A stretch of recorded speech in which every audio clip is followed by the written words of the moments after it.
ngichaza ukuthi bafowethu namhlanje sifuna ukukhuluma ngokubaluleka kwempilo nokubaluleka kwabantu ukuthi kubalekile ukuthi uma ngumuntu ube nesisekelo sala usimekeke khona ngoba neBhayibheli yasho ukuthi sisekelo sayo yonke into ngubani foundation nguJesu Christ. And then manje njengoba kusisekelo uthi uNkulunkulu usizozisizayo ngeke uphumelele lokuthi baba ezulwini baba ezulwini sibaningi emhlaba wonke jikelele ubita Jesu. So uNkulunkulu wayenda thina ama-Afrika wasendela bulula waganda into eyimithi yesintu ngoba yonke into yadalwa uNkulunkulu into eyihluphayo ayidalile ayibungozi futhi angayifuni ukubulala. Uma ungahamba wakhe into didi mawakha lento apostoli wami bese uthi lento itohamba yobulala makwakho ibulale babo wakho ngibona inobungoti leyo uNkulunkulu angakufuni kodwa nalo iBhayibheli mase ngabe abantu bakuhlupha liyasho uDavid mahuba lapha uthi Nkosi iba isihlangu sami isihlangu ibe isikhali sakhe ukuthi abagwaza yena kugwazeke bona manje mina ngikushaya ngemithi lokho ngishaya ngeBhayibheli ngishaya ngemithi ukuthi emabathi bakushaya ya ungatholakala ngifana nani didi ukuthi nina nithi baba iba isihlangu sami mina ngithatha lamakhambi esintu ncede othi udla mina akujike yena ngifake lo muthi la engadini ukuthi ma uthi uyangibulala kufe wena kufe nomndeni wakho kufe yonke into angisho phela mthakathi umntwana ogundwane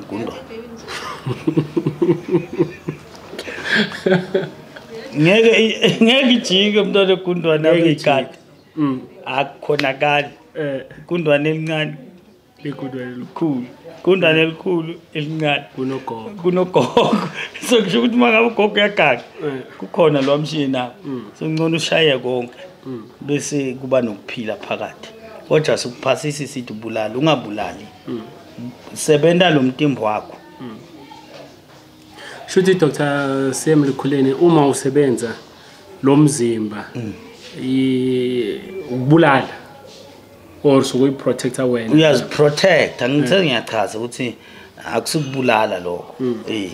uziprotecte wena nendli yakho ukuthi othi uthinta mina uyayikhumbula le ngoma le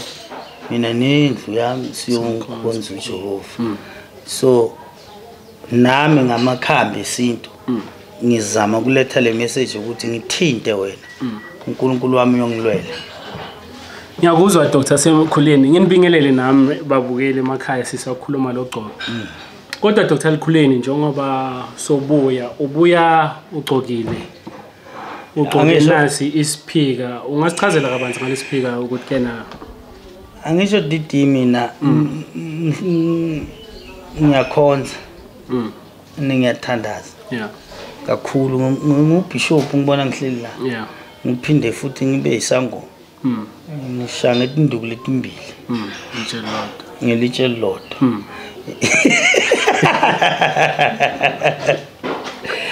so lesi speaker samandla mase njengibona nje ngithola sengithandaza ngikhuluma naJehova ukuthi Nkosi kunabantu lapha abayangabaza omunye uthi no ngiyaya ku prof aphinda athi yo ngiyathandaza ukuthi no angangabazi akathathi indlela yokuthi la ekhaya ayilahlani sisese la e21 section D enkangala inyala street noma sinama branches singahlali manje ngithandazela ukuthi njengoba ngiyafika manje ngihamba nangana lo yakasikahle momgcoka uthi ngithathe ngibeke egiyani uyathatha ubisegiyani nawe nje namhla ufuna ukuhambisa ngayo mama uzasala landele nabantwana hambisa ngayo ufike so Dr. Sisekelo njengoba sizile sengithinta ngilesambatho lesi kunombukeli mhlawumbe ekhaya obukelo osibukele namuhla unomoya lo muntu lona and njengoba anomoya uyahamba yahlola ebantwini so lebamtshela into eyodwa ukuthi kena wena unomoya mhlawumbe uyahamba uyothwasa still bamtshela ukuthi kena akenzanga kahle unomoya lo muntu lona So if nakakhuleka futhi uyangabaza ubonakala ngathi sekavalela abogogo ngaphandle or ngathi ubheka abogogo bese uyastop ukuthandaza nakathi uyaphahla ngapha phahla kakhulu sekavala nalomkhuleko kwenzakalani la esithunyweni baba umuntu onesithunywa nedlozi kuye kubukeke noma kuyahlolwa kahle kahle njengoba usho ukuthi kuyahamba hlola bamtshela ngalokho ukuthi no kufuneka uthwase sometimes siye sihlole mara ayila ekhaya siye sihlole ukhanze ukuthi ekuhloleni kwethu kunalobusa lomtimbo walomuntu labantu abafani kuna lobungoma bukhona buyabusa la emtimbeni but kukhona lo overpower bonke labantu which is asithi maybe la esprofite njengoba ngigqokile so ngiyakhona ukutshela umuntu indzaba takhe mina ngihleli so ngingakalahle mathanga ngoba nginalesi prophet so donke letinto tami ngitihleleke ngatihlela tahlala endzaweni lefanele so uma umuntu ahlushwa isithunywa abona ukuthi no ngapha manje uyathandaza ugcina phelela amandla uyalo kanjani kukhona into lengandlulisekanga kahle kuye lokuthi kukhona lokushiyeke emuva lokufuna ukuthi kundluliseke kahle noma akaqedzi yena mnikati mandla uqedza ngulabantu ngoba ngisho labantu la emtimbeni wakhe ungathoka ukuthi kunalobusako lothi no ngikubonile ukudlile konke lokho mara mina ngisenganili so that is why ngaso sonke isikhathi esilongo nomuntu angakanili adzinga ukuthi umuntu ayethathe step lesithi alungisele lo muntu kusithindo takhe tibe kahle and then as long ungakatholakala indlela yalento yalomuntu ayifunisa sikona kuyoba neproblem vele utothi mathinza ngala abona ukuthi ngala kune gap mathi ubuyela ngala abona ngathi kanti kune gap kanti letinto mangabe selihleleke kahle dasutha donke letinto kwathi isithunya sabekwe enzaweni yaso level ekaso kwathatha mangabe kunguso isithunya overpower lobungoma asibeka sona phezulu mara laba abanye sibaqoshi bahlala khona la eceleni kuze bakwazi ukuthi bamsingathe nala kuya khona kufana noma umuntu aphahla athi ngicela umsebenzi mangabe kukhona lobusa lomtimbo wakho ngeke kunike lo msebenzi ngoba kukhona into le ungamendelanga yona khona noma awuzi kuye directly uqala ufaka abanye abantu so that is why bese kuba nale convenient ukuthi no ithi ngimkhombe ukuthi yimi ngibusayo la emzimbeni wakhe bese is either uyogula lo muntu or is either lo muntu uyohlupheka into takhe mathi uyabamba la kumoshekala mathi ubamba la njengoba uyibeka masathi uyaphahla uva hlupheka kakhulu mathi uyekela kuphahla uyathandaza uva futhi nakho la emthandazweni ngathi kunala shota khona so ingako ukugcina ukuthi kufuneka lo muntu kuhlalwe phansi kahle kungakajahwa kuhlolisiswe ukuthi kwini kahle mbambamba lefuneke iyendeke kulo muntu hayi ngiyakuzwa Dr. CM ukukhuleni so uma mhlambe lethe uyabukela omunye uhleze ekhaya njengoba abukela shuthi ungamtshela ukuthi enzeni ukuze mhlambe ancenge leso sithunywa leso o loyo muntu loyo mhlambe oyidlozi mhlambe nangabe kunguye ophambili mhlambe isithunywa angeke ungene emlonyeni angeke utihlole wena or ngithi kuya kayinde so kune guidelines either akakhulu thandaze aphinda phahle